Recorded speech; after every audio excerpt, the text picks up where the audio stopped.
Estamos aquí nuevamente abriendo la palabra del Señor, ¿verdad? Para ver qué es lo que nos trae hoy, ¿verdad? Dice, alguien dijo que la Biblia, la propia Biblia lo dice, ¿verdad? Es un tesoro, la que cualquier parte que abramos de la Biblia siempre va a haber una enseñanza muy especial para cada uno de nosotros, ¿sí? Y no olvidemos que estamos aprendiendo acerca de la oración. Todo este año prácticamente hemos estado llevando sermones que nos hablan acerca de la oración, y últimamente hemos estado aprendiendo sobre oraciones específicas de algunos personajes bíblicos como Ana, David, Josafat y ahorita Nehemías, ¿verdad? ¿Quién era Nehemías?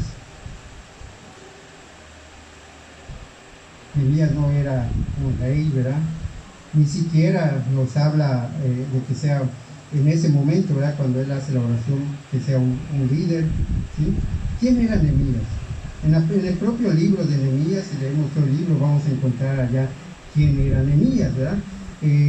Pero vamos a pensar un poquito, ¿verdad? Para tener el contexto de lo que pasaba en ese momento cuando Nehemías hace esta oración que acabamos de leer, ¿verdad? El pueblo de Israel ya había sido destruido, precisamente por lo que veíamos en la mañana, ¿verdad? Se apartan de los decretos de Dios. El pueblo de Israel es destruido, ya se había dividido en dos reinos, el de Judá y el de Israel. El de Israel ya había sido destruido, y el reino de Judá pues había sido tomado en cautiverio, ¿verdad? Y en ese momento estaba siendo cautivos de otro imperio, del imperio persa. Sin embargo, ¿verdad? Cuando son llevados cautivos, hay un grupo de judíos que se queda ahí, se queda en Judá, se queda en Jerusalén. Habían destruido la ciudad, todo. Imagínense, cuando vemos las películas de guerra, ¿verdad? ¿Cómo está la ciudad después de una guerra? Destruida completamente, ¿verdad? Casas, edificios en ruinas. Sin embargo, igual cuando en las guerras modernas que hemos visto, ¿verdad? Hay gente que se queda allá, ¿no? Viviendo, ¿sí? Sintiendo los olores terribles de todos los muertos, ¿verdad? Y allí, allá viven, ¿verdad? Eso había pasado con el pueblo de Judá, con el reinado de Judá. Fueron llevados cautivos, sin embargo, unos habían quedado allá, el remanente de Israel se había quedado a vivir allá, ¿sí? En ruinas, en una ciudad de ruinas, en una ciudad donde su templo, que era lo más preciado por ellos, había sido destruido, ¿sí? Había sido destruido. Antes de que Nehemías, veamos la historia de Nehemías, ¿verdad? Antes, tanto estas como Zorobabel, ¿verdad? Habían también ido a restaurar parte de la ciudad, ¿sí? De todo esto que estaba en ruinas. Pero en el momento en que Nehemías hace esta oración, ¿verdad? Es interesante ver qué es lo que motiva a Nehemías a orar de esta manera ante Dios. Para esto voy a leer los primeros 4 versículos que no se leyeron.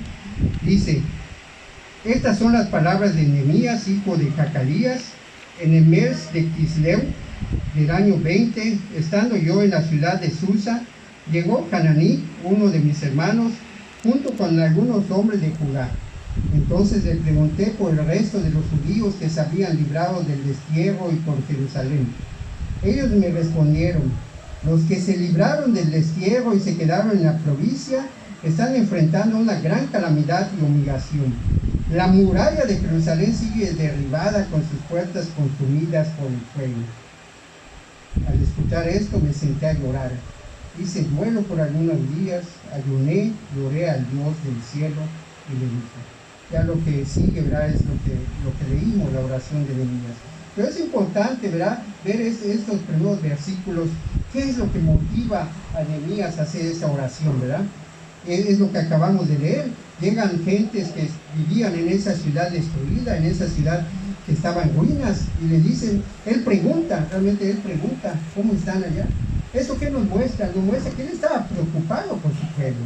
¿sí? Estaba preocupado por esa gente que vivía allá en ruinas, ¿sí? En una ciudad en ruinas. Y les pregunta, ¿qué saben de ellos?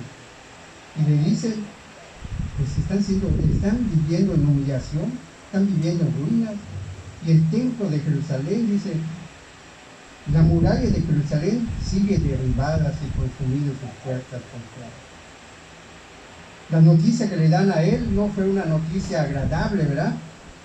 Sino al contrario, le dice, ¿sabes qué? La gente que vive allá está terrible, está viviendo en una situación terrible. Pensemos un momento, hermanos, ¿a qué se dedicaba Nehemías? Lo dice al final de lo que leímos. ¿A qué se dedicaba Nehemías? Copero del rey, ¿verdad? Era copero del rey. En ese entonces, ser copero del rey era una cosa, un rango altísimo, ¿no? En ese sentido. ¿Por qué? ¿Qué creen que hacía el copero del rey? Probaba el vino que iba a tomar el rey. No podríamos pensar, pues es que le servía el vino. Está fácil hacer eso. ¿Sí? No, realmente no en eso consistía realmente el trabajo que ellos hacían, sino de qué? En que tenían que probar primero el vino que iba a tomar el rey. ¿Qué significaba eso? Que si alguien había envenenado, había puesto algo allá, o el vino ya estaba caducado, primero el que probaba el vino es el que iba a caer, ¿verdad? ¿Por qué hacían eso? Para proteger al rey. Entonces ese cargo que tenía Nehemías era importante, ¿sí? Era de suma importancia, y él estaba allá. ¿Dónde vivía? En el reinado, en el reino. Sí, dice que vivía ahí en Susa, donde era la capital del reino. Él vivía allá y él estaba precisamente haciendo ese trabajo. Si nosotros tuviéramos un trabajo así de gran, no sé, renombre, imagínense, ¿no? No sé, secretario del gobernador o algo así de López Obrador. Si estuviéramos en una situación de gran rango, ¿qué pensaríamos? ¿En qué estaríamos pensando y tal vez pensando en nuestra vida? Tal vez en nosotros, ¿no? En cómo vivir mejor, y ahorita que tengo esto, pues aprovecharlo. Así decimos, ¿verdad? Ahorita que tenemos este trabajo, esto, hay que aprovechar. ¿Sí? En lo que menos pensamos hay veces, ¿verdad? Es en la situación de otros. O sea, estoy bien. ¿Sí? Mi familia está bien. Los demás, hay que vean cómo le van, ¿verdad?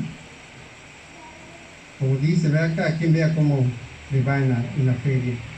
Sin embargo, Nehemías, hermanos, es importante esto recalcarlo, ¿verdad?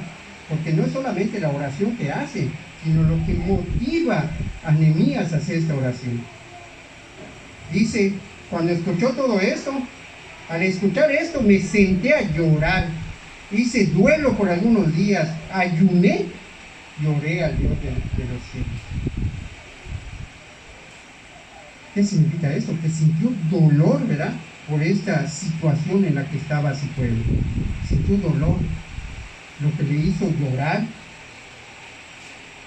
lo que le hizo hacer ayuno, lo que le hizo hacer duelo, y finalmente hacer una oración al Señor, una oración de intercesión, una oración en la que él estaba preocupado y le pedía a Dios por ciertas cosas.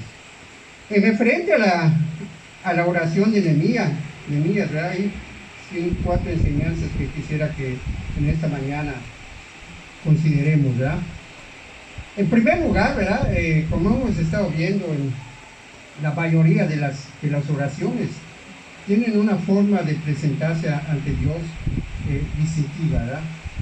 Nosotros hemos categorizado a las oraciones. Sí, decimos hay oración, a ver cuántos tipos de oración hay. Si les pregunto cuántos tipos de oración, creo que la mayoría me va a decir algunas que todos sabemos. A ver, ¿cuántos? Dime un tipo de oración. Intercesión, ya lo escucho, ¿verdad? A ver, ¿algún otro hermano? De gratitud. De confesión. De alabanza. Ya la hermana ya se echó todas, de alabanza y de petición, ¿verdad? Son las más conocidas y son las que normalmente decimos, las oraciones las podemos dividir, ¿verdad? Si fuese esto una clase, digamos, las podemos dividir en 5 clases, ¿sí?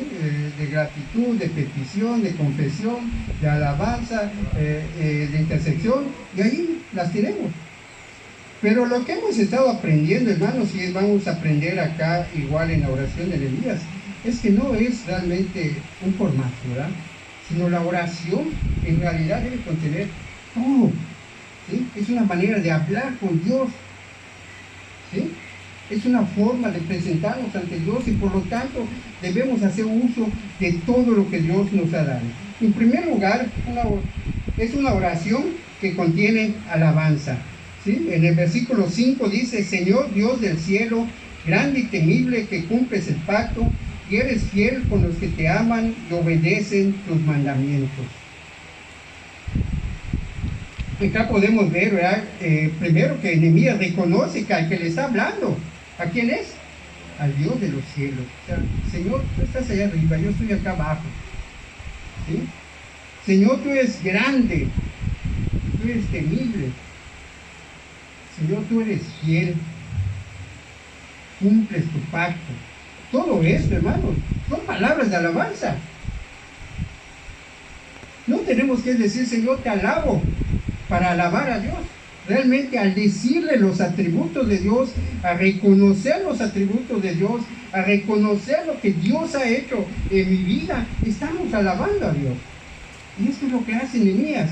Le dice: Señor Dios grande, temible, cumples el pacto, eres fiel.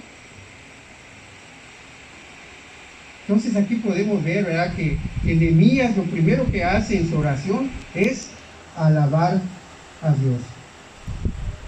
Nosotros igual, ¿verdad? Cuando nos acercamos a Dios o nos acerquemos a Dios, ¿verdad?, debemos de tomar ese tiempo. Tener palabras de alabanza a nuestro Dios, reconociendo lo que Él ha hecho en nuestras vidas, lo que Él ha hecho en nuestras familias, reconociendo que Él es Dios, que está en los cielos, que es poderoso.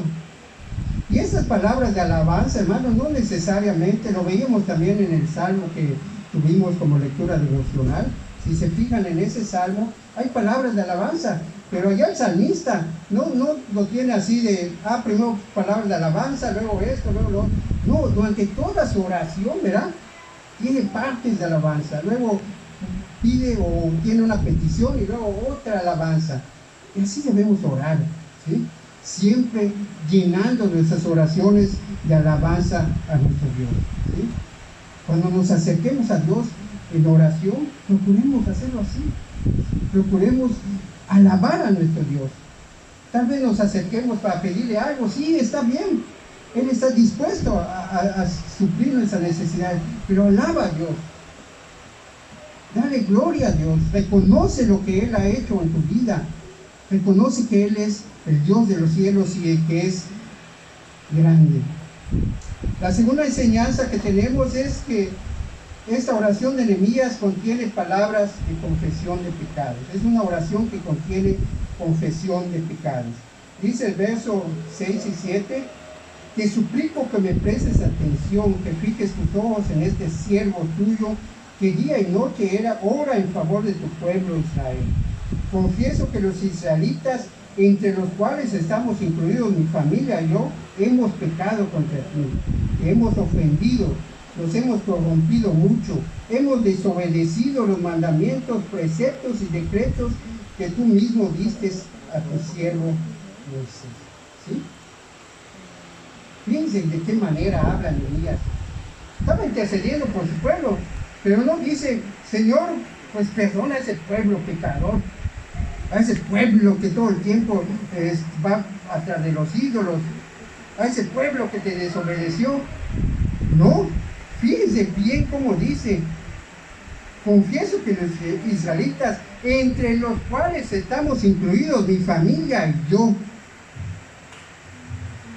Primeramente reconoce, dice, entre los cuales estamos incluidos mi familia y yo.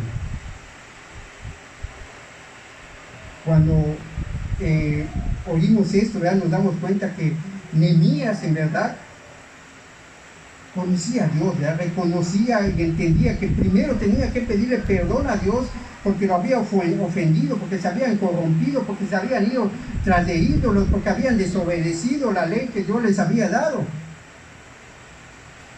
Pero ¿quiénes habían hecho eso? Todos, incluyéndose él mismo.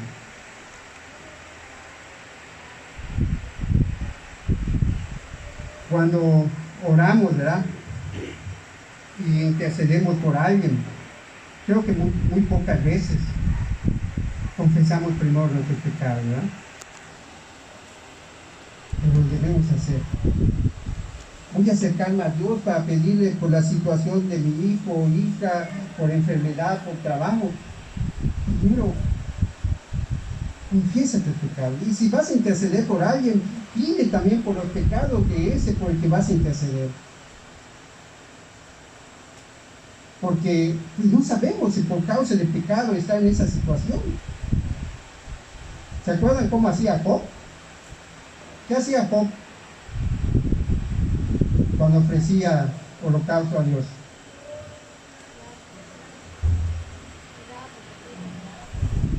Por sus hijos, ¿verdad? O sea, no solo por él, sino ofrecía holocausto también por sus hijos, por los pecados que sus hijos podían haber cometido. Cuando nos acerquemos a Dios, hermanos, en oración, confesemos nuestros pecados, pidámosle a Dios primeramente perdón por nuestros pecados y perdón también por los pecados de aquellos por los cuales estamos intercediendo. Porque de esa manera nuestro Dios va a escuchar nuestras oraciones y además va a ver en nosotros ese espíritu de humildad, de humillación, de que realmente estamos reconociendo que al que nos estamos acercando es a Dios, al único que puede perdonar nuestros pecados. La tercera enseñanza que podemos encontrar en la oración de Nehemías es una oración que contiene confianza en las promesas de Dios. Dice Nehemías 1, los versos 8 y 9, recuerda, le dice a Dios, te suplico lo que le dijiste a tu siervo Moisés. Si ustedes pecan, yo los dispersaré entre las naciones, pero si se vuelven a mí y obedecen y ponen en práctica mis mandamientos, aunque haya sido llevados a lugares más apartados del mundo, los recogeré y los haré volver al lugar donde he decidido habitar. Veamos acá que Nehemías le dice al Señor, recuerda lo que le dijiste a tu siervo Moisés. ¿Sabe que Dios no se acordará de todo lo que ha dicho? Claro que sí, ¿verdad? Realmente Nehemías se lo está diciendo a sí mismo, ¿sí? Le está diciendo a Dios, recuerda esto porque yo quiero confiar en estas palabras que tú nos dijiste o le dijiste a tu siervo Moisés. Y esto que hace, esto que dice aquí en Nehemías se encuentra en la Biblia, está en Deuteronomio, ¿sí? Donde cuando Dios le dice estas palabras a Moisés y le dice, si ustedes cuando entren a la tierra que van a poseer se apartan, pues yo los voy a destruir, los voy a dispersar.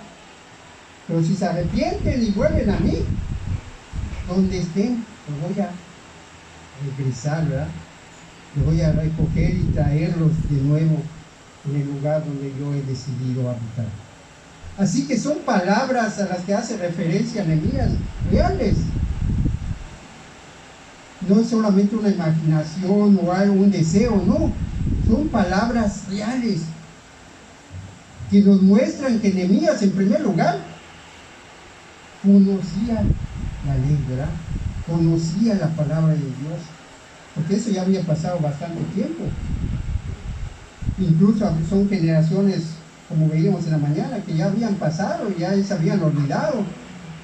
Muchos de Dios, perdón. Pero vemos aquí que Nehemías, ¿verdad? Recuerda lo que dice la palabra. Y le dice, Señor, tú dijiste esto. Que finalmente si nos arrepentimos, tú vas a traer de nuevo a este lugar. Y hacía referencia a esto porque precisamente, vamos a ver más adelante, en eso consistía su petición de Nehemías, ¿sí?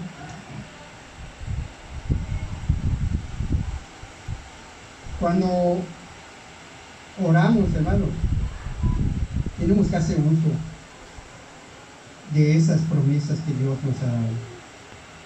Creo que cuando veíamos la oración de Josafat, igual lo decíamos, ¿verdad? En la Biblia hay muchísimas promesas. Lo triste es que las desconocemos. Estoy tal vez necesitado de trabajo y me acerco al Señor a pedir por el trabajo. Pero ¿qué promesa del Señor tiene para conmigo? Para que yo pueda hacer uso de ella y decirle, como dice tu palabra, o estoy enfermo, pido por salud. ¿Qué promesa del Señor puedo encontrar en la Biblia para decirle, Señor, tú me has prometido que me vas a curar, me vas a sanar? ¿O quieres orar por tus hijos que tal vez son rebeldes, se han alejado del camino de Dios? ¿Qué palabras puedes encontrar en la Biblia para decirle, Señor, tú me has prometido esto? ¿Qué nos dice esto, hermanos? Que lo primero que tenemos que hacer es conocer la palabra de Dios. Tenemos que leer cada día más la palabra del Señor para que podamos conocer de sus promesas y cuando nos acerquemos a Él, podamos hacer uso de estas promesas que el Señor nos ha dado. Cuando oremos ante nuestro Dios, por cualquier motivo, hermanos, ¿sí?, hagamos uso de esas promesas. Digámosle al Señor, tú en tu palabra dices esto. No es porque el Señor no lo sepa, porque es su palabra, sino es para que yo pueda tener esa seguridad, esa confianza de que lo que le estoy pidiendo a Dios está en su palabra y Él lo ha prometido cumplirlo con nosotros.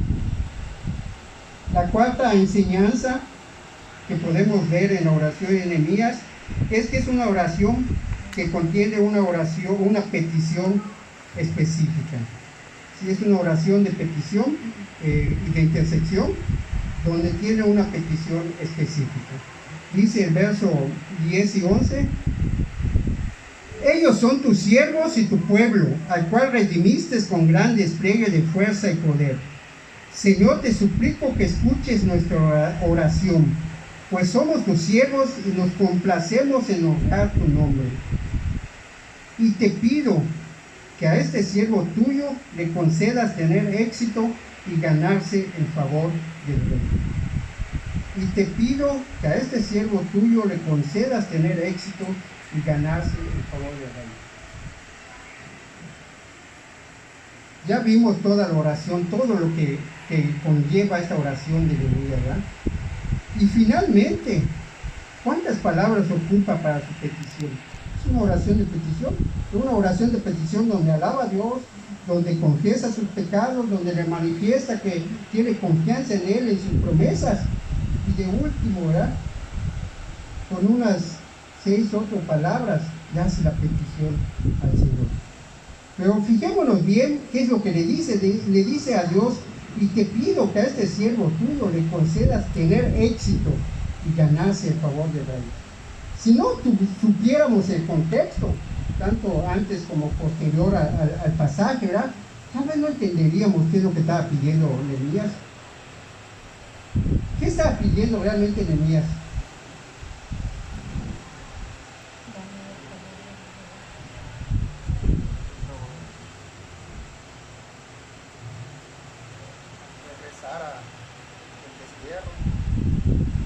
Pero eso no lo dice la oración, ¿verdad?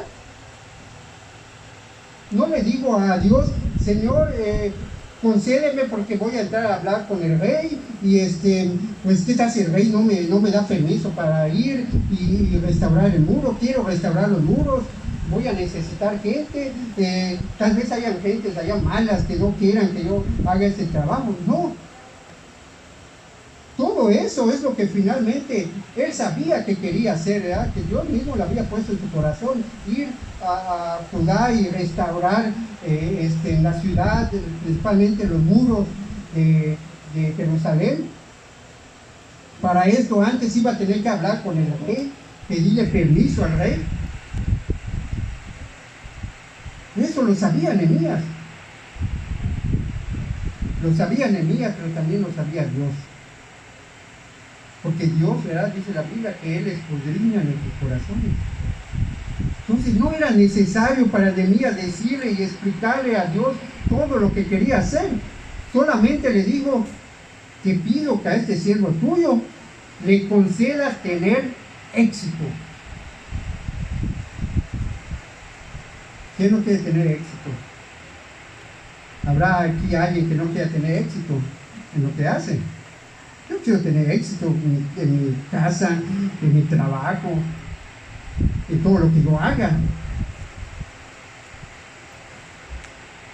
¿Habrá alguien que no quiera tener éxito? No creo, ¿verdad?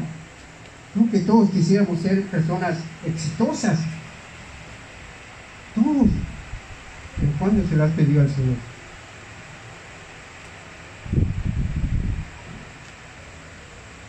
A veces cuando entramos por primera vez, bueno, estamos entrando en un trabajo, ¿verdad? Y desconocemos qué es lo que hay que hacer, nos acercamos a Dios y le pedimos: Señor, ayúdame en eso que voy a iniciar y todo. Pero fíjense bien cómo ora Nehemías.